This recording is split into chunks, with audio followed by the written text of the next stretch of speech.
All right, everybody, welcome back to another episode of Word with Ty Brownlow. I am your host, Ty Brownlow. And remember, no one is worthless. No story is worthless.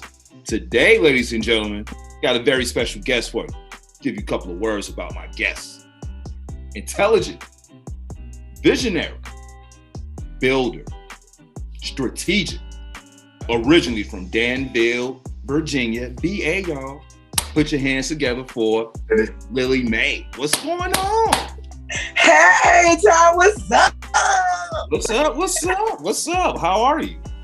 I'm good, and thank you so much for having me. I love when media correspondents and personalities can come together and powwow on one another's platform. I love it. Well, I mean, you know what? I'm glad you said that because, man, I would say the word, but we're about to talk about something that you do, which basically describes the word that I pretty much wanted to say. But first and foremost, I welcome you to my platform, and man, you know, we just gonna get into what it is that you do. Okay? Let's go. I'm ready. All right. So, man, Miss Lillie M, you have something called the Collective now. Part of this collective, from which I've seen, you offer a business consultant, a media correspondent, and a public educator piece. Can you tell us a little bit more about this? Okay, so first and foremost, Lillie M, that's me. The Collective. Down through the years, I've done a lot of different things, academically, socially, civic. And I finally realized that it's so many different facets of Lillie M. So what I decided to do was Lillie M business, Lillie M civic, Lillie M social. Lillie M, the business person, is Sanaj Consulting. Well, Sanaj is my surname spelled backwards because my daddy's name was Bo Jones and I'm a daddy's girl. I had a good father, so I love my last name. So I just flipped it backwards because that means something to me. My father taught me everything I know, and that really means something to me. Then there's the civic, which is the Lillie M Jones. That's the portion where I do the public education. My academic background is very, very, very diverse, along with a lot of volunteer work that I've done.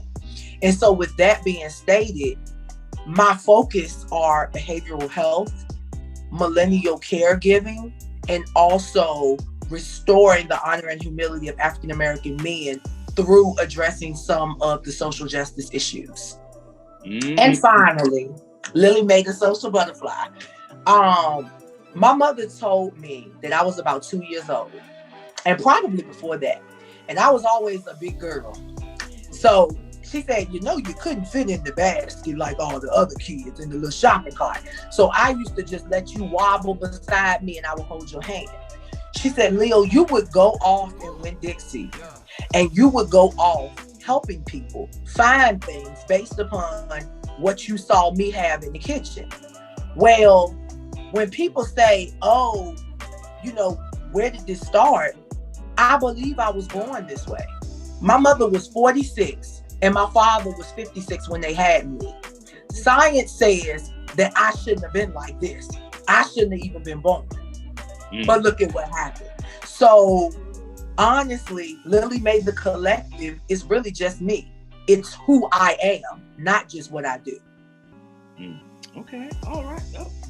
It's who I am, not just what I do. Look. Absolutely. Recognize what's going on around here, all right?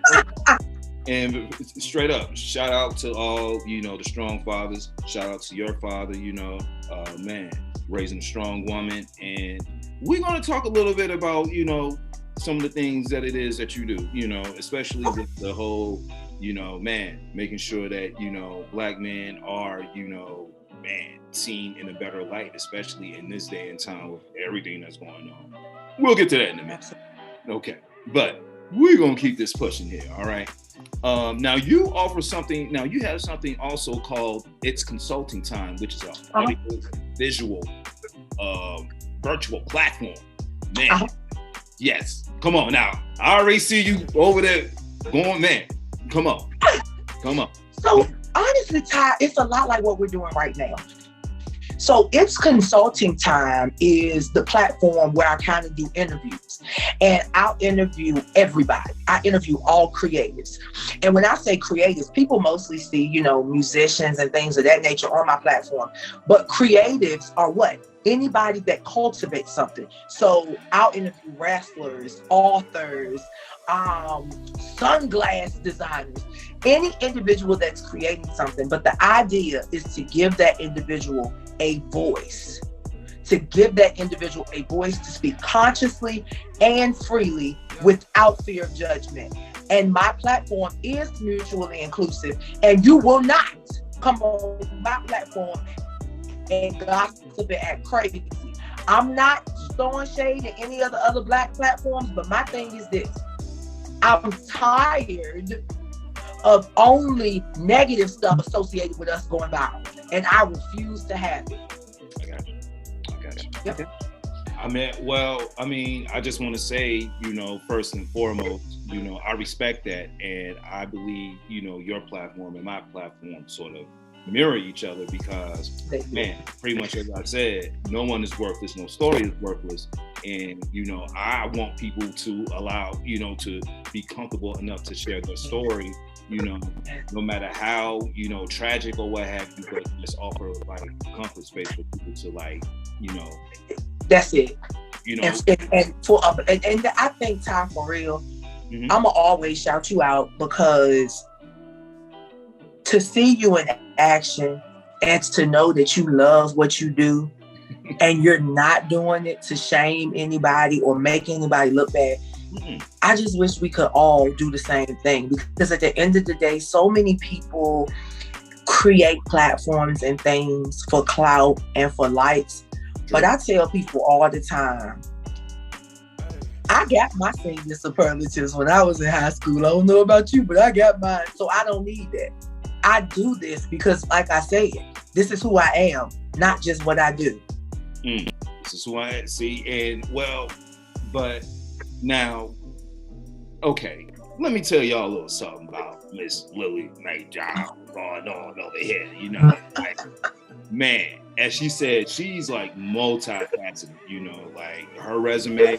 If you ever had time to break it down, and we're going to talk about how to get in contact with you and all that stuff in a minute, but she has a very diverse background, education, music industry, just like working with people like, man, socio, emotional, wellness, things of that nature, so she deals with people a lot. So when you're dealing with people a lot and you are a people person, and it's not about anything else, it's really about man, like, I am straight legit trying to help you. I am trying to see what the issue is so I can do my part in solving this issue. When you come across people like that, sometimes people want to take advantage of it. Sometimes people want you to work for them so they can shame or, clout, as you say, but at the end of the day, man, you can't really, hold people like yourself and myself down. And I told y'all, the words I use: intelligent, visionary, builder, strategic. These are the words that I use to describe Miss Lillie M. I'm trying to tell y'all, man, look, we operating on a whole nother level over here, And I want to talk about something that you talked about, just recently, as far as like the entertainment. And I know you do something like, you have like ethics in entertainment. Like, I know you have a background in the music industry. Like, why is ethics in entertainment so important to you as far as your brand building? So this is my thing. I like to sleep at night. I like to sleep well at night. And to be honest, Ty, it don't have nothing to do with nobody else. Right. But I will continue to say, I was a hellion as a kid. Yeah. But what I know as an adult is that everything that I didn't do as a kid that I was taught to do, I do now. So I'll be doing something and I'll think to myself, and my dad has been, my dad died on the 4th of July, 2004. I was 18 years old. And I noticed that everything that I do now in business is everything I heard my daddy talk about when I was a child. I'm gonna tell you something diverse. Like, I grew up in a household where My dad was Orthodox Christian. My mom was like the rambunctious one. She like, oh, I go to church, but I'll cuss you out too. So we had a great balance. But one thing I learned about this entertainment industry is crazy. My dad's older brother, now I'm gonna tell you, my dad was born in 1929, so you can imagine when his older brother was born and the time they grew. He was a tap dancer. So my family in this industry has some relationships. And I just remember him talking about drugs way back then and alcohol. So when I got older, I said, wait a minute. People just don't do drugs like that for any reason. There's something underlying there. Some of the most creative people have a behavioral health problem, point blank, period. And we don't want to talk about that. So when I talk about ethics in business and ethics in entertainment, my gift to this industry is to be the most presentable, intentional person that I can be, so that I first do no harm.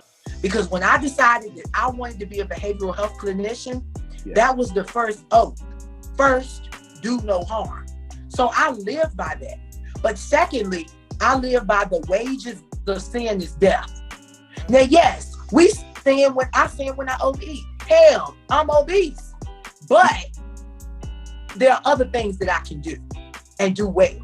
And one of those things is making sure that I bear my neighbor's burden to an extent, but also teach and let my light shine so that people know, okay, you know what? She get a little turned up and she a little rough around the edges, but she really is a good person. And that's what it's about. Ethics in business. I just had this conversation last night. This industry is wicked, but it doesn't have to be. If those of us who know what's right, do what's right, and you know really the people that's doing what's right because they're not getting rich overnight, the people don't really follow them. Whoop. Yeah, I'm not going to really go down that one, but next question. But you know what? We really know what it is, though, at the end of the day. And, you know, like you sort of hinted on this a little bit, you know, in this day and age, look, 2019 is out the door, okay? 2020, I don't even know what that was, all right? So this is now 2021, and everything I feel like that has happened in the last like 24 months is just, man, like that's like 10 years in the past. I really feel like, you know, man, everybody went to sleep and woke up and now it's 10 years later. And it's only been like a year and a half or so, almost 2 years or so. Absolutely. You know? So I just figured like now, man, things have to change. You have to do things differently. You have to do, man, business is done differently. So now we are in the virtual age, you know, yes. Everything is done virtual, you know, pretty much. And this is now the new way. This is the new norm.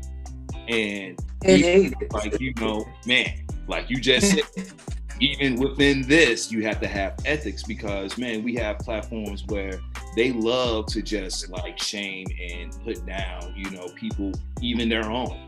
And at the end of the day, you know, as you said, like, what kind of mark are you looking to leave on the world? You know, like if people go back and watch your, you know, content from like 10 years ago or 15 years from now, if people watch your content, will it be something that will be worthwhile, or will it be something that, oh, okay, they were part of X, Y, Z, you know, this wasn't anything? Because, you know, man, it's like quality over quantity, you know, and I like to interview pretty much everybody because everybody has a story. Man, we're going to move it right along here.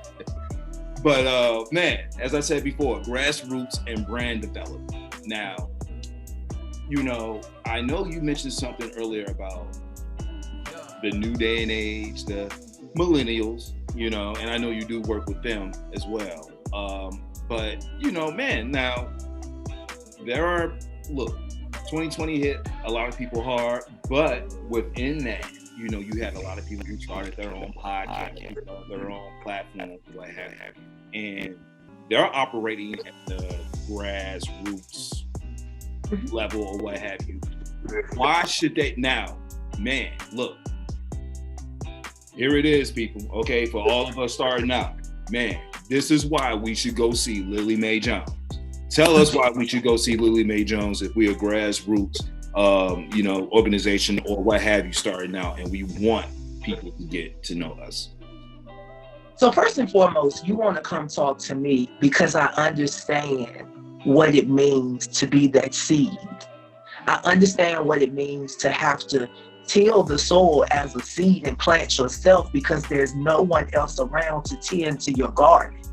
But I also know what it means to be that seed that somebody miraculously came and poured out their bottle of water. So you started to grow. And in your growing, you started to harvest while you were still just a small plant. And what that simply means is I understand the buildup, but even more importantly, I understand the preparation. And so Lillie made the collective, Sanaj Consulting, it's consulting time, and myself as a public educator. It's all about giving you the tools so that you can cultivate your own community. Cultivate your own community. I'm not going to do it for you, but I give you the resources to do that. And honestly, a lot of it, I just do out of the kindness of my heart. You know, I tell people all the time, people don't even want to pay a $65 consultation fee because it's like, I got to pay to talk to you. Well, guess what? I paid over $200,000 to get all of the letters behind my name.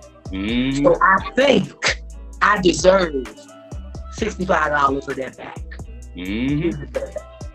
And really, that's it. A lot of people out here giving advice, and I'm not, and please, people, don't think that I'm not knocking it, but you cannot get adequate training in these 2 and 3 day online certification programs. It's not real. No. So, okay. All right. Why the instant gratification? Like, why because you know what? Now, as you said, not only did you have to pay, you know, to get those letters behind your name, man, you have to put in work. Okay? You had to write, you had to study, you had to like really get down to, you know, man, the bare essence of what's really going on out here to get those letters behind your name. Okay? And pretty much along that journey, you make connections of, you know, okay, man, people in this field, people in that field, this, that, and the other. And to me personally, I think that's one of the real key joys, you know, to like, you know, going on that journey and building up. But we live in a day and age where everything is microprocessed, man. Look here, look, man, look. I ain't even got to have all those letters. Just give me like 2. Very much. Shouldn't have to. So I just want to say, man, you as a public educator, you know, man, like working, you know, with the youth, especially Black boys, Black men, man, that's what's up. I am so, you know, glad to see that, you know, we are putting, you know, much of that into effect, man, because we really need it now. And especially you're talking about mental health. Now, I know you touched on that a little bit earlier. Can you touch a little bit more on the mental health aspect? Okay. Yes. All right. So basically, I started out in the criminal justice system, doing programs in administration, and I was just like, oh no, this ain't it. Because a lot of people need treatment and not lockup. So that's when I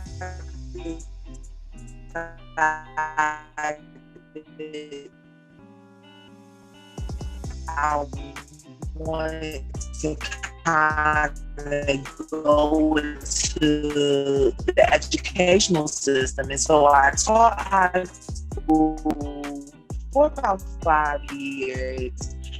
And I emphasized special education, ADHD, autism, to say I ended up in a behavioral health component. But that's what opened my eyes to what the world really looks like relative to the state of emergency with behavioral health. And that's why Lillie Mae, we have to stop capitalizing on the pain that these individuals have gone through just because it helps them make you millions of dollars. If there was somebody in the industry and around these Michael Jackson, Whitney Houston, Robin Williams, all of those people, they would still be here. But we cared more about laughing and more about feeling good and dancing than we did about the individual. Yeah. And, I think that's a burden that, a lot of people really don't take into consideration, and even with like athletes, that's why I think certain pro athletes feel the way they feel and take the stands they take. And then when they do, you have people speaking out, well, why are you doing this? Why are you doing that? And, we just live in a day and age now where mental health is key, everybody gets tired, on any level. And you do need a mental health break because it's the pressures sometimes of, dealing with others and dealing with all these other things and people's expectations and, wants or what have you. So, okay. All right. Okay.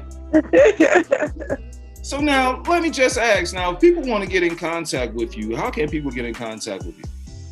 So basically all you have to do is hit me up on Instagram. It's Sanaj Consulting Express. S is in Sam, E is in Elephant, N is in Nancy, O is in Oscar, J is in Juice, Consulting, C is in Cat, O is in Oscar, N is in Nancy, S is in Sam, U is in Umbrella, L is in Lollipop, T is in Tom, I is in Igloo, N is in Nancy, G is in Goats, Express without the E. So that's XPRESS, Sanaj Consulting Express on Instagram. And I always respond, but all of my links and emails and contact information is there. I'm very approachable. I'm probably gonna tell you, just call me and tell me what you need, baby. Woo! Okay. Hey, look here, man. Look here. When I say Lillie Jones is from down home, Lillie Jones is from down home, y'all. Okay. Absolutely. And for those of y'all who understand me, y'all know what I mean. But for those of you like, I don't understand what that means, you ain't even got to worry about it. Just keep listening. So we gonna keep it moving along.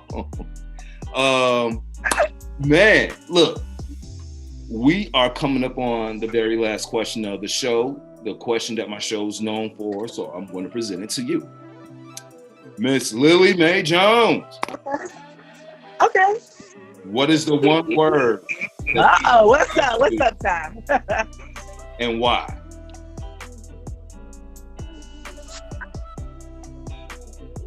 Resilient.